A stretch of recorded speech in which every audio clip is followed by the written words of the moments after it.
Chairman FBI نے custom کے baggage rules 2006 میں مجوزہ ترامیم چند گھنٹوں بعد ہی واپس لینے کی ہدایت کر دی۔ راشد محمود لنگڑیال نے ایک سے زائد موبائل فون لانے پر پابندی کی تجویز پر عمل درآمد روک دی۔ FBI ذرائع کے مطابق موجودہ رولز 2006 کے تحت 2 موبائل فون لانے کی اجازت برقرار ہے۔ چیئرمین FBI نے $1200 سے زائد کی کمرشل اشیاء پر پابندی کی تجویز واپس لینے کی ہدایت کر دی ہے۔ پیر کے روز یہ خبر سامنے آئی تھی کہ بیرون ملک سے اب صرف ایک موبائل لایا جا سکے گا۔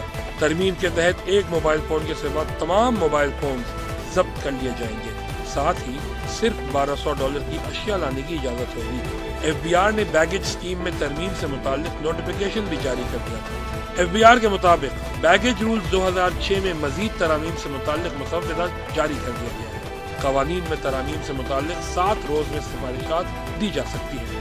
FBI کا کہنا تھا کہ بیگیج اسکیم میں ترمیم کے تحت اضافی اشیاء ڈیوٹی، ٹیکس اور جرمانے کے باوجود کلیئر نہیں ہوں گی۔